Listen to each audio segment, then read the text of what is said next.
স্বাগত আজকের বাংলাদেশে। আপনাদের সঙ্গে আছে আমি খালেদ মহিউদ্দিন। সরকারি কাজে আগামীকাল গাজীপুর যাচ্ছেন প্রধানমন্ত্রী শেখ হাসিনা। তার 3 দিন বাদেই একই জেলায় যাওয়ার কথা বিএনপি চেয়ারপারসন খালেদা জিয়ার। তবে 20 দলের আয়োজনে বাধার দেয়াল তুলতে চাইছে স্থানীয় ছাত্রলীগ। এসব নিয়ে আজকের আলোচনায় গাজীপুর সংবাদ। কথা বলতে স্টুডিওতে আছেন স্বেচ্ছাসেবক লীগের সাধারণ সম্পাদক পঙ্কজ দেবনাথ, আছেন জাতীয়তাবাদী ছাত্র দলের সাবেক সভাপতি আজিজুল বারী হেলাল এবং গণসংহতি আন্দোলনের প্রধান সমন্বয়কারী জোনায়েদ সাকি। স্বাগত আপনাদের। জনাব পঙ্কজ দেবনাথ, আপনাকে প্রথমে জানতে চাইব যে 27 ডিসেম্বর গাজীপুরে খালেদা জিয়ার জনসভা প্রতিহত করতে গাজীপুর জেলা ও মহানগর ছাত্রলীগ কর্মসূচি হাতে নিয়েছে। ভাতৃপ্রতিম সংগঠনের এই অবস্থান সরকারি দল আওয়ামী লীগ কিভাবে দেখছে? ধন্যবাদ আপনাকে। একটি হচ্ছে যে হঠাৎ করেই রাজনীতির মাঠটা মনে হচ্ছে যে একটু উত্তপ্ত করার চেষ্টা করা হচ্ছে, নানাভাবেই অহেতুক কথাবার্তা বলে পরিস্থিতিকে নষ্ট করা হচ্ছে। আমরা মনে করছি যে গণতন্ত্র এবং গণতান্ত্রিক ধারাকে অব্যাহত রাখা, গণতান্ত্রিক এই যাত্রায় উত্তরণ, এটি আমাদের প্রধান লক্ষ্য। এবং আমরা মনে করছি যে গত 1 বছরে সুশাসন দিয়ে এবং স্বচ্ছতা দিয়ে মানুষের শান্তি নিরাপত্তা বজায় রেখে 5 জানুয়ারি নির্বাচন কেন্দ্রিক যেই একটু সংশয় ছিল মানুষের মধ্যে, সেটি কেটে গেছে। এবং আনফর্চুনেটলি গত কিছুদিন যাবৎ বিএনপি নেতা তারেক রহমান সাহেব লন্ডনে বসে তাদের ভাষায় শব্দবোমা ছেড়ে অহেতুক বিতর্কের জন্ম দিচ্ছেন এবং যে বিতর্ক অহেতুক, সেই বিতর্ককে এত গুরুত্ব দেওয়ার কি আছে? না, গুরুত্ব দেওয়া বলতে একটা হচ্ছে যে আমরা এটা বুঝতেছি যে 2টা কারণ হতে পারে। একটা হচ্ছে বাংলাদেশ নামক অস্তিত্বকে যারা বিশ্বাস করেন না, যারা স্বীকার করেন না, তারা ভয় পাচ্ছেন যে শেখ হাসিনার নেতৃত্বে অসাম্প্রদায়িক গণতান্ত্রিক শক্তির এই যাত্রা এবং স্বাধীনতার পক্ষের শক্তির এই দৃঢ় অবস্থানে ওনারা ভীত হয়েছেন। ওনারা স্বাধীনতার পরে 3.5 বছরের মাথায় বঙ্গবন্ধুকে হত্যা করে যুদ্ধবাদী পুনর্বাসন করেছেন, আবার সামরিক স্বৈরাচার, অর্থাৎ স্বাধীনতার পক্ষের শক্তি। আমার প্রশ্ন সরল। তারেক রহমান সাহেবের যে বক্তব্যের কথা আপনি বললেন, সেই বক্তব্য যদি অহেতুক হয় তাহলে তাকে এত গুরুত্ব দেওয়ার কি আছে? আপনারাই কিন্তু 6-7 মাস আগে বলেছিলেন যে তিনি আসলে বিশেষ কারণে বিশেষ কিছু করার জন্য এটি করছেন, এবং সেই জায়গায় আপনারা তার প্রতিক্রিয়া দেখিয়ে ব্যাপারটিকে আসলে তাই করে তুললেন। হয়তো না, সেটা ওইরকম যে ওনাকে যদি আপনার সাংবাদিকতার কথা আছে, প্রতিবাদ না করলে কিন্তু সেটা অ্যাডমিট হয়ে যায়। যেমন আমরা যদি প্রতিবাদ না করি, রিজয়েন্ডার না দিই, তাহলে ওটা সত্য বলে পরিগণিত হয়। আর তারেক রহমান সাহেব যেটা বলেছেন সেটা প্রতিবাদ তো করতে হবে। এই কারণে আমরা ভুলটা ধরা দিতে চাই যে উনি যা করেছেন, যেটি ওনার বাবা করেননি, যা বলেননি, ওনার মাও বলেননি কখনো, হঠাৎ করে তারেক রহমান কেন বলছেন? এটা কি তার সাজা হয়ে যাচ্ছে এতিমদের টাকা আত্মসাতের মামলায়? সেই ভয় আগে থেকেই এতিমদের টাকা আত্মসাৎ করেছেন, কুয়েতের দেওয়া টাকা, সেই টাকা সেই মামলায় তার সাজা হয়ে যাবে টের পেয়ে আগাম আত্মরক্ষার চেষ্টা করছেন, সেটি না আসলেই বঙ্গবন্ধু নামক এই মিথকে ওরা ভয় পাচ্ছেন? স্বাধীনতার পক্ষের যে মানে দৃঢ় অবস্থান, এই মিথকে ভয় পাচ্ছেন, এই মিথকে ধাক্কা দিয়ে বিকল্প জায়গা তৈরি করতে বলছেন কেন? বঙ্গবন্ধু তো বাস্তবতা, অফকোর্স বাস্তবতা, কাল্পনিক না। আমরা বলছি যে ওই বাস্তবতাকে কেন্দ্র করে যে আজকে যে জায়গাটা তৈরি হয়েছে, নতুন প্রজন্ম গণজাগরণ মঞ্চ গত 5-7 বছরে যে জায়গাগুলো তৈরি হয়েছে, সেই জায়গাটাতে ভয় পাচ্ছেন ওনারা, ভয় পেয়ে অন্ধকারে কাশি দিচ্ছেন। আমি একটু জনাব আজিজুল বারী হেলাল আপনার কাছে আসতে চাই যে তারেক রহমানের কথায় কি বিএনপি উজ্জীবিত হচ্ছে বলে মনে হচ্ছে? বিশেষ করে তারেক রহমান কিছু নতুন কথা পুরাতন সময় নিয়ে বলছেন। ধন্যবাদ আপনাকে। আসলে তারেক রহমান কেন এগুলো বলছেন, যৌক্তিক বিধায় তিনি বলছেন, এবং তিনি কেন বলছেন এটা একটা ব্যাখ্যা আমরা জাতির কাছে উনি দিয়েছেন। তারপরও আমি যেটা বলবো যে শেখ হাসিনা কি বলছেন, তিনি জিয়াউর রহমানকে মুক্তিযোদ্ধা বলতে মোটেই রাজি না। তিনি জিয়াউর রহমানকে বাই চান্স মুক্তিযোদ্ধা বলে, তিনি অনুচর বলেন। এই কথাগুলো যখন বলে, আজকে তারেক রহমানের বিরুদ্ধে যে সমস্ত কথা আপনারা তার উত্তর হিসেবে যে সমস্ত কথা বলছেন, এগুলো তো শেখ হাসিনার দিকেও ফিরে যায়। শেখ হাসিনা যেভাবে প্রেসিডেন্ট জিয়াউর রহমান স্বাধীনতার ঘোষককে আক্রমণ করে বিভিন্ন সময়, ঠিক তার মানে এটা পাল্টাপাল্টি একটি অবস্থা হিসেবে আপনি যদি ইট্টি মারেন, পাটকেলটি তো খেতে হবে। আপনি যদি একটা দুর্গন্ধযুক্ত ইটকি মারেন, আমি তো সুগন্ধিযুক্ত পাটকেল মারতে পারবো না। আমি তো অবশ্যই সেরকম একটা প্রধানমন্ত্রী, একজন দলের প্রধান, তিনি যদি প্রেসিডেন্ট জিয়াউর রহমান যিনি স্বাধীনতার ঘোষণা করেছেন, তার বিরুদ্ধে এই সমস্ত কথা বলে, তাহলে আমরা কোন দুঃখে, আমরা কেন আমরা ধরে নিই যে প্রথম বক্তব্যটি মিথ্যা, তাহলে মিথ্যার জবাব কি মিথ্যা দিয়ে হবে?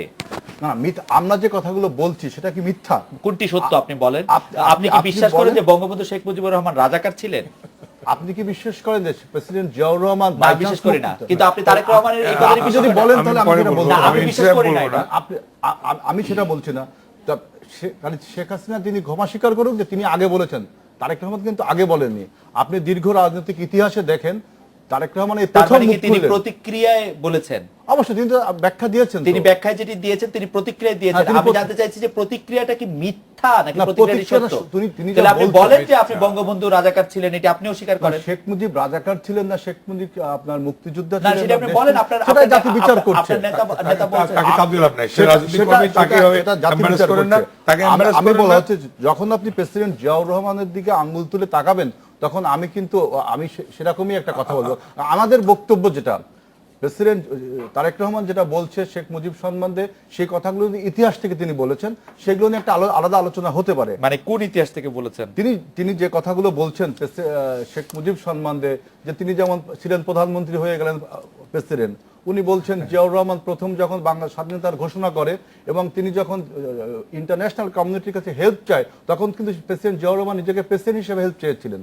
তিনি সেই রেফারেন্স থেকে বলেছেন যে তাহলে আমি যদি আজকে বাংলাদেশের প্রেসিডেন্ট হিসেবে না, কারো কাছে সেটা help কোনো চাই, বক্তব্য না। আপনি সেই প্রেক্ষাপটে প্রেসিডেন্ট জিয়াউর রহমানের আমি আবেদনের প্রেক্ষিতে কিন্তু ইন্টারন্যাশনাল কমিউনিটি আমার কাছে যেটা মনে হয় যে এইখানে একটু খেয়াল করা দরকার যে আপনারা বিএনপির ওয়েবসাইটে জেনারেল জিয়াউর রহমানের যে প্রয়াত রাষ্ট্রপতি জিয়াউর রহমানের যে বক্তব্যটি আসলে বিচিত্রায় ছাপা হয়েছিল, যেটি আপনারা ওয়েবসাইটে রেখে দিয়েছেন, সেটির মধ্যেও কিন্তু আসলে মানে এখানে দুজন আপনি বাংলাদেশের যে প্রেসিডেন্ট জিয়াউর রহমানের যে ডিক্লারেশন অফ ইন্ডিপেন্ডেন্স এটা যদি পড়েন তাহলে দেখবেন তিনি ইন্টারন্যাশনাল কমিউনিটির কাছে নিজে প্রেসিডেন্ট কোন জায়গায় পড়তে হবে এটা? এটা আপনি স্বাধীনতার ঘোষণা আমি স্বাধীনতার এই ঘোষণার কোথাও ক্ষেত্রে নাই, এই যে কোথাও বাংলাদেশের প্রথম কোথাও নাই। প্রেসিডেন্ট হিসেবে তিনি ঘোষণা দিয়েছেন, এটিও কিন্তু আমরা তারেক রহমানের কাছে বছর খানেক না, আগে কিন্তু প্রথম শুনেছি। আপনি দেখেন আপনার ইতিহাস বইতে ইতিহাসে দেখেন কোন ইতিহাস বই? যে বলেন, আমি দেখবো। আমি বইয়ের কথা বলছি, যে স্বাধীনতার যে নাই, ঘোষণা আছে এটা নাই, প্রেসিডেন্ট এটা নাই। জিয়াউর রহমান যখন বলছেন যে I declare the independence of On Bangladesh behalf of and Brigadier seek Sheikh Mujibur cooperation Rahman. of the international community না, না, as এটা the নাই। acting president of সেই Bangladesh. রেকর্ড কি আপনার কাছে না, আছে? আমার কাছে না,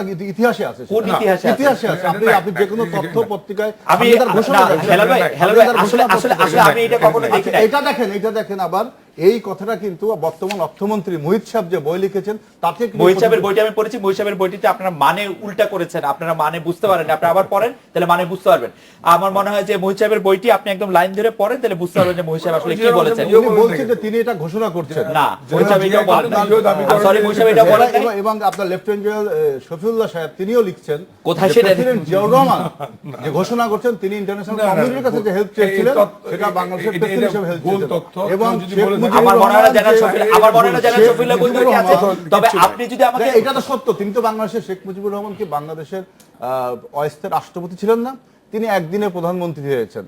আমরা সেখানে বলছি না, না, সেটার সাথে এটা মিলে না। সংবিধান হয়েছে। হেলাল ভাই, প্রধানমন্ত্রী হেলাল ভাই, সেজন্য আপনি বলছি। আমাকে হয়েছে। বইগুলির পৃষ্ঠা সেটা সহ সংবিধান- এডিশন এটা সহ দরকার আপনি- আপনি শুনুন, আপনি আমি- নিশ্চয়ই তারেক আমি- রহমানের আমি- বক্তব্য আমি- শুনছেন। না, আমি শুনেছি আচ্ছা, কারণ তারেক রহমানের বক্তব্যের সাথে আমি consistency মজুমদার, বুঝতে আরেকটা কথা, জি। এই যে পঙ্কজদা যেটা বললেন যে কি এতিমের টাকা মেরে, তাহলে শেখ হাসিনা যে চাঁদাবাজি করলো সেই মামলাটা কোথায় গেল? খুব চাঁদাবাজি করলো। এই যে আজম যে চৌধুরীর কাছ থেকে কোথায়? চাঁদাবাজি বললো, কোথায়? যেটা কি ফখরুদ্দিন করে? মওদুদ আহমেদ যে মানে মামলা, এটা আমাদের নামে একই মামলা। না, হেলাল ভাই, আজম চৌধুরী কি 2 কোটি টাকা হেলাল ভাই, আমি আবার আপনার কাছে শেখ আসবো। হাসিনার নামে কি মামলা রয়েছে না? তাহলে কি আপনি আমরা- অতএব এটা হলো গাছ জোরের কথা বলা হচ্ছে। আমরা হেলাল ভাই, আমাকে বলতে দেন। আচ্ছা পঙ্কজদা, হেলাল ভাই, আমি আবার আপনার কাছে আসবো। আমি একটু সাকিবের কাছে যাই।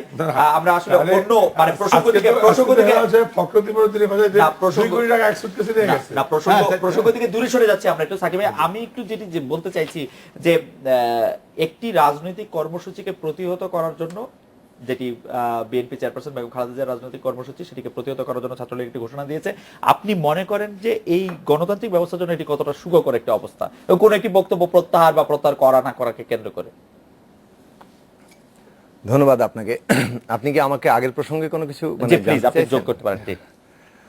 আচ্ছা, আমার কথাটা আমি একটু পরিষ্কার। প্রথমত এই তর্কের মধ্যে আমি ঢুকতে চাচ্ছি না, কারণ তর্কের মধ্যে আসলে আমি যতটা মানে দল অনুযায়ী অনুসরণ করার ইয়ে পাচ্ছি, ততটা আসলে কোনো ইতিহাস চর্চাও পাচ্ছি না এবং ইত্যাদি পাচ্ছি না। আমি সংক্ষেপে আমার পজিশনটা বলি। প্রথমত বাংলাদেশের স্বাধীনতা যুদ্ধে 1971 সাল পর্যন্ত এবং এই পুরো আমাদের জাতীয় এই জনগোষ্ঠীর মুক্তির সংগ্রামে শেখ মুজিবুর রহমান একটা প্রতীকী জায়গায় উঠে এসেছিলেন এবং সে কারণেই তিনি বঙ্গবন্ধু হয়ে উঠেছিলেন। মানুষের কাছে ভালোবাসার একটা জায়গা তিনি পেয়েছিলেন।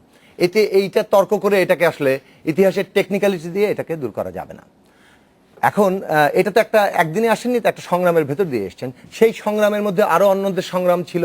সেখানে একটা এখন যেভাবে একটা প্রায় একদলীয় এক ব্যক্তিকে তুলে ধরা হয়, ইতিহাস যেভাবে একটু দখলের চেষ্টা আছে, সেগুলো নিঃসন্দেহে সেটা নিয়ে আমার সমালোচনা আছে। কিন্তু এটাতে কোনো সন্দেহ নাই যে পুরো সংগ্রামটার প্রতীকী যে জায়গা, যে নেতৃত্বের প্রতীকী জায়গা, সেটা শেখ মুজিবুর রহমান বঙ্গবন্ধু আকারেই সেই 71 সালে সেই জায়গায় অবস্থান করেছিলেন। আপনি যদি দেখা যায় যে মানে 27শে মার্চ তৎকালীন মেজর জিয়াউর রহমান যে ঘোষণাটা দিয়েছেন, সেই ঘোষণার মধ্যেও কিন্তু সেই স্বীকৃতি আছে, on behalf of our great national leader. সুতরাং সেই দিক থেকে এটা একটা মানে প্রায় প্রতিষ্ঠিত জায়গা। এখন কি তর্ক টেকনিক্যাল করা হলো, আসলে কিছু এসে যাবে না।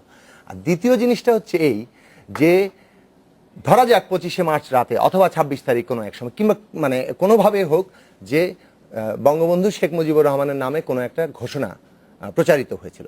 এই টেকনিক্যাল বিতর্কেও আমি ঢুকছি না। বাংলাদেশে যতটা আমি ইতিহাস বই পড়ে জানি এবং অন্যান্য সিনিয়র মানুষজন যারা সেই সময়ে যুদ্ধ করেছেন কিংবা সেই সময়ে ঢাকায় সারা দেশে ছিলেন, তাদের কাছে কিন্তু মানে 27 তারিখের ঘোষণাটাই বেশিরভাগ মানুষ শুনেছেন এবং প্রায় কিছুটা দিক নির্দেশনাহীন অবস্থা একটা ছিল এবং সেই ক্ষেত্রে এই ঘোষণাটা অনেককেই উদ্দীপ্ত করেছিল। সুতরাং সেটাও কিন্তু একটা বাস্তবতা। এই বাস্তবতাটা, কারণ ওইটাই রেডিওতে ঘোষিত হয়েছিল বেশিরভাগ এবং সেটাই বেশিরভাগ মানুষ শুনেছিল। আমি শেষ করি ট্রান্সমিটার রেঞ্জ কতটুকু ছিল? আমি চট্টগ্রাম শুনেছি, ঢাকা শুনেছি। আপনাদের নেতা শেখ মুজিব তো যে স্বাধীনতা ঘোষণা করতে চাইনি, সে তো বলছে আমি স্বাধীনতা ঘোষণা বলছে, কিন্তু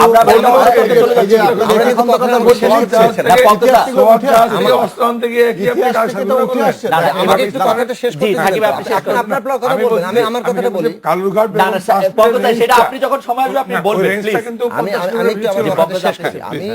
আমি যে কজন ইভেন সেক্টর কমান্ডার থেকে শুরু করে যে কজনের ইতিহাস বই পাঠ করেছি, তাতে যারা ঢাকায় ছিলেন তারাও কোনো না কোনো মাধ্যমে সেটা শুনেছেন। এখন সেটা বইয়ের রেফারেন্সে আছে।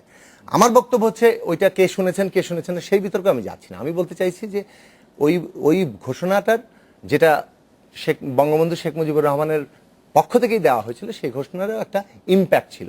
সেই বাস্তবতাটাকে অস্বীকার করাটা আবার মানে ওইটাকে একটা কিছুই ছিল না এরকম ভাবে বলার চেষ্টা। এখন তিনি একজন বাংলাদেশের মানে সেই সময় পাকিস্তান সেনাবাহিনীর যেখান থেকে তারা বিদ্রোহ করে যুদ্ধের মধ্যে এসেছিলেন, তিনি একটা ঘোষণা দিয়েছেন এবং সেই পরিস্থিতিতে সেটার একটা ভূমিকা আছে। এখন ইতিহাস চর্চার মধ্যে যে জায়গায় আসলে পরবর্তীকালে এই বিষয়গুলোকে মানে সামনে নিয়ে আসা হলো, যখন বাংলাদেশে ইতিহাস দখল করাটা রাজনৈতিক হীন স্বার্থে প্রয়োজন হয়ে পড়লো, তারপর থেকে কিন্তু এই তর্কগুলো অনেক বেশি সামনে এসছে এবং এখন ইতিহাসের নামে নানান ধরনের জিনিস করা হচ্ছে, যেটার মধ্যে প্রধানত দলকেন্দ্রিক আধিপত্য বিস্তারেরই একটা চেষ্টা আছে বলে আমাদের কাছে মনে হয়। আমরা যে কথাটা এখানে আসলে আনা দরকার সেটা হচ্ছে এই যে বর্তমানে গণতন্ত্রের মানে নামে যে পরিস্থিতি বাংলাদেশে চলছে, এটা আমি বহু জায়গায় বলেছি যে বাংলাদেশে কিন্তু শুরু থেকে একটা সাংবিধানিক স্বৈরতন্ত্র কায়েম হয়েছে এবং সেই সাংবিধানিক স্বৈরতন্ত্রের ধারাবাহিকতা, তার একটা চেহারা আমরা দেখতে পাচ্ছি। এবং এই সাংবিধানিক স্বৈরতন্ত্রে আওয়ামী লীগ এবং বিএনপি তাদের জোট, জামাত সহ জোট এবং আওয়ামী লীগের জাতীয় পার্টি সহ মহাজোট উভয়ই কিন্তু এর সুবিধাভোগী এবং এই সুবিধাভোগী হিসেবে তারা এর নানান রকম যখন ক্ষমতায় ছিল সেই সুবিধাটা তারা ভোগ করেছেন এবং কিভাবে এই স্বৈরতন্ত্রকে ব্যবহার করে মানে আমাদের সমস্ত রাষ্ট্রযন্ত্রকে একটা সরকারি যন্ত্রে এবং একটা দলীয় যন্ত্রে পরিণত করা যায় তার চেষ্টা তারা করেছেন। এরই একটা উৎকট প্রকাশ আমরা এখন দেখতে পাচ্ছি। এর মাঝখানে একটা মলম লাগানোর চেষ্টা হয়েছিল তত্ত্বাবধায়ক ব্যবস্থা দিয়ে, কিন্তু যে স্বৈরতান্ত্রিক ভিত্তির উপর দাঁড়িয়ে থেকে তত্ত্বাবধায়ক ব্যবস্থা করা হয়েছিল সেটা আসলে টেকসই হওয়ার কথা না এবং সেটাও আলটিমেটলি দলীয়কৃত হয়ে পড়েছে এবং তার ফলাফল আকারে আমরা দেখলাম যে এখন পুরনো দলীয় সরকারের ব্যবস্থায় ফিরে গিয়ে বলা হচ্ছে এটাই নির্বাচন এবং যার 5ই জানুয়ারিতে যে নির্বাচন আমরা দেখলাম। এখন বাংলাদেশে এইরকম মডেলটা এখানে দাঁড় করায় ফেলা হচ্ছে এবং এটাই যদি ব্যবস্থা হয় তাহলে কিন্তু আজকে এই যে মানে কোনো দলের সভা করার, প্রতিহত করার ঘোষণা, এগুলোই বাস্তবতা আকারে আসবে। আজকে ছাত্রলীগ এই ঘোষণা দিচ্ছে, ছাত্রলীগ আরো কি কাজ করছে আমরা দেখতে পাচ্ছি যে মানে আমি ছাত্র ফেডারেশনের করতাম এবং একই সময়ে ছাত্র রাজনীতি করতাম। আজকে আমাদের সংগঠন ছাত্র ফেডারেশন বিভিন্ন জায়গায় শিক্ষার্থীদের আন্দোলন নিয়ে এবং অন্যান্য প্রগতিশীল সংগঠন, ছাত্র ফ্রন্ট, ছাত্র ইউনিয়ন, প্রগতিশীল ছাত্র জোট, তারা মৈত্রী, এটা চেষ্টা করছে, বিপ্লবী ছাত্র মৈত্রী এরা চেষ্টা করছে। এবং আপনি দেখেন চট্টগ্রামে